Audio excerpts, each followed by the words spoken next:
there's going to be, let's say, 8 to 10 teams that are in the mix for a quarterback. And Ben, you think there are 2 really good ones, a gaggle of maybes that might get elevated above their potential and status. Let's start with Caleb Williams, because as I say, he's the player that you said on this show before, is the one that's closest to a sure thing in the same kind of way as Andrew Luck and Trevor Lawrence. Yeah. Those were the 2 out of, when I think of quarterbacks over the last, say, 15 years coming out of college that I felt the most confident about during their final season, those would be the 3.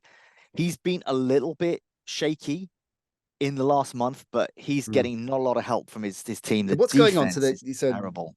You see pictures of him, of course, being upset after the game, and we chatted to different people when we were over in Tallahassee, and Caleb Williams not having a great season. Is it affecting his draft stock, or is it a case of it's not going for him, but he's already done enough to prove that he's going to be the number 1 overall? Is there any chance he doesn't go number 1? Yeah, I think there's a very real chance he won't go number 1 overall. There will be some teams who prefer Drake Maye, but with Caleb, he's still been playing really well. His performances have taken a step back. That doesn't mean I think his development has plateaued, but he is not playing as well as he did last season. But the team has been poor. The defense is appalling, absolutely appalling. And maybe this will help him, that he's not at an elite on an elite team and then having to play for a struggling team next season. Sure. So any team that drafts him, he's probably going to feel right at home because they're going to have holes all over the roster. He's playing for a not very good team. And when they win, it's because of him. And when they lose, it's because of their terrible defense. He's been doing everything he can. Give us the elevator pitch for Drake Maye then. If a lot of teams are fancying him, maybe take him number 1 overall, why would they take him over Caleb Williams?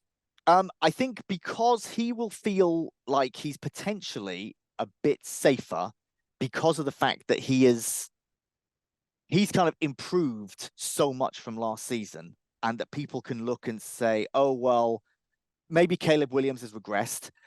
Drake Maye is playing on an even weaker team at North Carolina, but he makes really good decisions.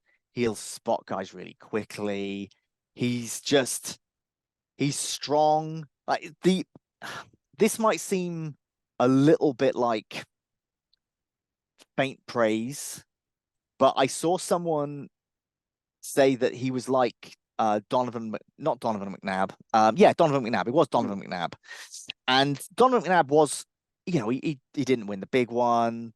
He was never, say, one of the top 3, but like, my God, you could rely on Donovan McNabb. Yeah, a top 10 quarterback for most of his career. Yeah, yeah, exactly. Solid heavyweight player. Yeah. So I feel a lot of teams, if they thought they're getting a Donovan McNabb, that they would take that in a heartbeat. Day and age, absolutely, yeah. Yeah.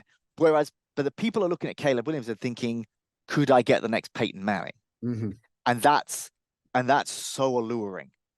Gotcha. So yeah, that's really interesting. Like, Drake Maye feels super safe, but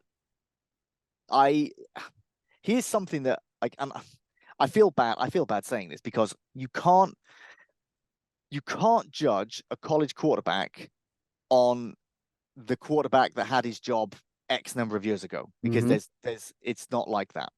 But Mitch Trubisky, here we go, had a very average season 1 year at North Carolina, and then had a really good season, and all of a sudden people thought, oh, well, maybe he's really good. And even then, people were only talking about him as like a top 10 guy, and then he got drafted much higher. Drake Maye is certainly a better prospect from start to finish. But whenever I see highlights of Drake Maye, I instantly think of Mitch Trubisky. You can't get Trubisky out of your head. Oh boy, it scares me a little bit. That's going to scare anybody. Their team's thinking of Drake Maye is now going to have horror nights, thinking it might go that way. All right, it sounds like we need to spend more time. Let's do a College Days special. We'll break down, outside of those 2, the other quarterbacks in the mix. Penix is the other one I thought that a lot of people are saying is going to be a first rounder, but sounds like there might be some more that might sneak in, and certainly we should be keeping an eye on. Yeah. And of course, we've got to break down all the key first round prospects. So we'll be getting into that as we build up to the draft with Ben on College Days. But we got to get our FFS lineup locked and loaded. So we got to build on the success of last week. Ben, I'm handing the baton back to you. absolutely no pressure at all because I Yep, think yep. failed to win any money for us at all this season. But I think this could be your breakout week. I've got a good feeling about it. On the flight back home, Ben spent about 80% of his time on this fantasy team. Didn't watch any of the movies. Didn't even drink any alcohol. Considering on the flight over, he'd had about 55 glasses of wine. I mean, that's dedication to the cause. Yeah, do you know what? On the flight, there was a person near me, and I noticed that before takeoff, they were checking out their fantasy team. Yeah. And their team was called DeVito Dimes, and I ended up chatting with this guy. He was a big Giants fan, and he was conflicted because he seemed like he was very good at fantasy, and I should have got more tips from him. Oh, why didn't you, Ben? I didn't want to overstep the mark. You should have got him to sign up to the Listener League. Of course, if you haven't already, gang, sign up to our Listener League. It's free to enter. The link is in the show notes. We pushed it out on social as well. And like I said at the top of the show, if you can't find the league, just tag us on social and Seb will send you a link to it or invite you to it.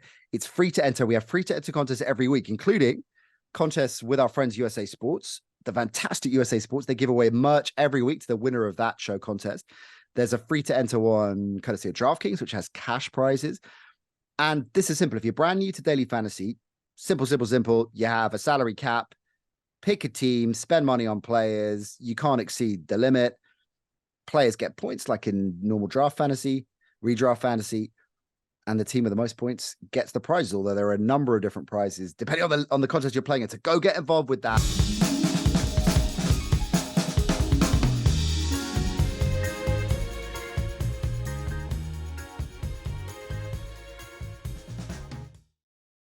%80 of the flight you were working on this team.